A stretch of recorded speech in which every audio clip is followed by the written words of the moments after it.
Praise the Lord. கர்த்தரும் இரட்சகருமாகிய இயேசு கிறிஸ்துவின் நாமத்தினாலே உங்களை நான் வாழ்த்துகிறேன். இன்னைக்கு கூட வேதத்தில் ஒரு வசனத்தை எடுத்து நாம் தியானிப்போம். நீதிமொழிகள் 24வது அதிகாரம் 16வது வசனம் பாருங்க. நீதிமான் 7 தரம் விழுந்தாலும் திரும்பவும் எழுந்திருப்பான். நீதிமான் அப்படின்னு சொல்லி நம்ம பார்க்கும்போது தேவன் கீழ்ப்படிந்து நடக்கிறவன் தான் நீதிமான். நம்மளுக்கு தெரியும். நோவா பாருங்க. நோவா ஒரு நீதிமானாக தேவன் தெரிந்து கொண்டார்.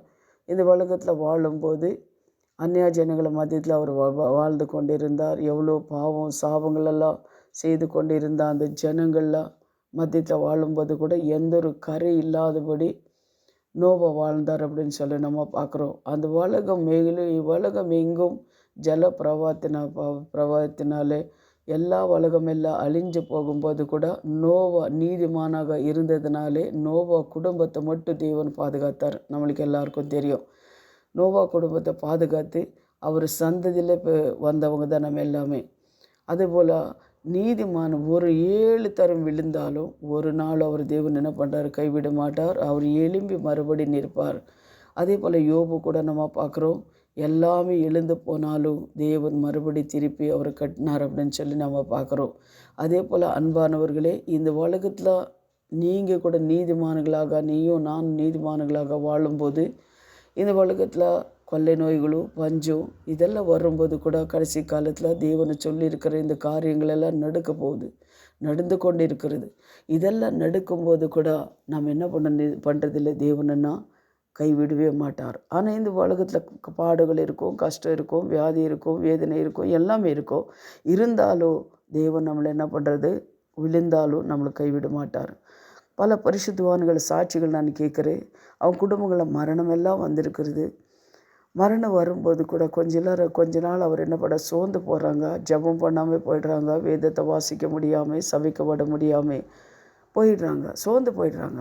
ஆனாலும் மறுபடியும் அவர் ஆண்டவர் பாதத்தில் வந்து அவர் சமூகத்தில் வந்து ஜெபிக்கும்போது கர்த்தர் மறுபடி விழுந்தா அவர்னு என்ன பண்ணுறாரு, எழுப்புறார். கை தூக்கி எடுத்து மறுபடி நீ ஓடுன்னு சொல்கிறார்.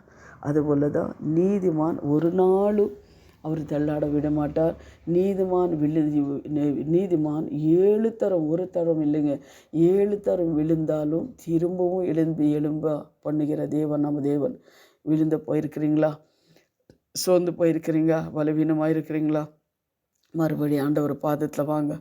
5 மணி 4 மணி என்ன ஜெபம் விட்டுட்டிங்களா? காலையில் ஒவ்வொரு நாளும் சபைக்கு வந்து ஜெபிக்கிறது விட்டுட்டிங்களா? மறுபடியும் ஆண்டவர்கிட்ட கேளுங்க. ஆண்டவர் உங்களை என்ன பண்ணார், மறுபடியும் உங்களை பலப்படுத்துகிறவராக இருக்கிறார். அதே போல் யோபு 5:19 கூட நீங்கள் பாருங்கள். 6 இக்கட்டுகளுக்கும் உம்மையை நீங்களாக்குவார், 7வது பொல்லாப்பு உம்மையை தொடராது. 6 இக்கட்டுகள், என்னென்ன கஷ்டங்கள் வந்தாலும் சரி, அவர் என்ன பண்ணுறாருன்னா உங்களை அதிலிருந்து விடுதலை கொடுக்குறார். எவ்வளோ பொல்லாப்புகள் வந்தாலும், பலவீனங்கள் வந்தாலும், வியாதி வந்தாலும், சோர்வுகள் வந்தாலும், பிள்ளைங்கள் மூலமாக பிரச்சனைகள், கணவர் மூலமாக பிரச்சனைகள், வேலை செய்கிற இடங்களில் பிரச்சனைகள், எங்கே என்ன வந்தாலும் தேவன் என்ன பண்ணுறாரு, அவங்களை விடுவிக்கிறவராக இருக்கிறார். நம்ம பார்க்குறோம்.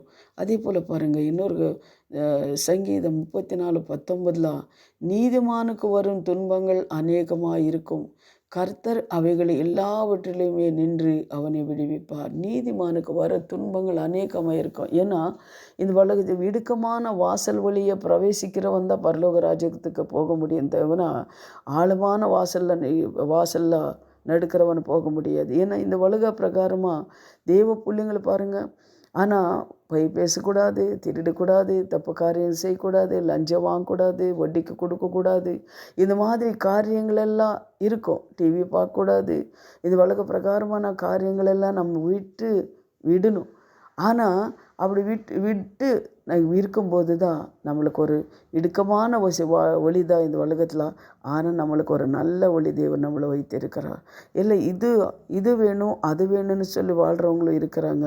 ஆனால் அவங்களுக்கு கூட தேவன் தான் காப்பாற்றணும். தேவன் தான் அவருடைய என்ன பண்ணணும், கொண்டு வரணும். அவரும் மனமு திரும்பணும். அவர்களுக்காக நம்ம ஜெபிக்கலாம். அதனால் இந்த இடுக்கமான வாசல் வழியில் பிரவேசிப்பது கொஞ்சம் இந்த உலகத்தில் கஷ்டமானாலும், ஆனால் நம்மளுக்கு தெரியும் இந்த உலகத்தில் நான் கஷ்டப்பட்டு கொஞ்ச நாள் வாழ்ந்தாலும் என் நோக்கி இன்னொரு வாழ்க்கை இருக்குது, அந்த வாழ்க்கையிலே நான் சமாதானமாக சந்தோஷமாக நான் இருக்க முடியும் அப்படின்னு சொல்லி நம்மளுக்கு தெரியும். அந்த ருசி பார்த்தவங்களுக்கு மட்டும்தான் தெரியும். அதனால் அன்பானவர்களே, தேவனும் இந்த வசனத்தை கொடுத்ததுக்காக இந்த வசனத்தை வைத்து நீங்கள் தியானம் பண்ணுங்கள். பாருங்கள், நினைக்கிறாங்க கொஞ்ச சிலர் முறுமுறுத்து கொண்டே இருப்பாங்க, ஏன் எனக்கு இவ்வளோ கஷ்டம், ஏன் எனக்கு என் குடும்பத்தில் இவ்வளோ பிரச்சனைகள் போராட்டம் அப்படின்னு சொல்லி. ஆனால் பாருங்கள், வசனம் சொல்லுது, நீதிமான் 7 தரம் விழுந்தாலும் திரும்பவும் எழுந்திருப்பான் அப்படின்னு சொல்லி நான் பார்க்குறோம். அதே போல் துர்மார்கர் விழுந்து அவர் என்ன பண்ண முடியாது, மறுபடியும் எழ முடியாது. ஆனால் நீதிமான் விழுந்தால் எப்பொழுதும் அவன் எழும்ப முடியும். அதனால் ஜெபம் பண்ணுங்கள், கர்த்தர் உங்களை ஆசீர்வதிப்பார். யார் நீதிமான் அப்படின்னு சொல்லி உங்களுக்கே தெரியும்.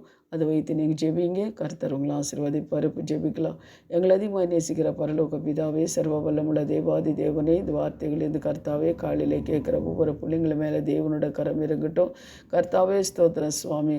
அப்பா, அவங்களுக்கு கர்த்தா வர துன்பங்கள், நீதிமானுக்கு வர துன்பங்களில் கர்த்தாவே அநேகமாக இருக்கும். அதனாலும் தேவன் நீர் விடுவிக்கிற தேவனாக இருக்கிற சுவாமி, அதற்காக நன்றி. அவங்க தேவைகள்லாம் தேவன் சந்திங்க. கேட்குற ஒவ்வொரு பிள்ளைங்கள் கர்த்தாவே அப்பா, வார்த்தையை நம்பி விசுவாசித்து அதன்படி நடக்க கிருபை தாங்க. இயேசுவின் நாமத்தில் ஜெபிக்கிறோம் பிதாவே, ஆமென். God bless you. கர்த்தர் உங்களை ஆசீர்வதிப்பார். ஆமென்.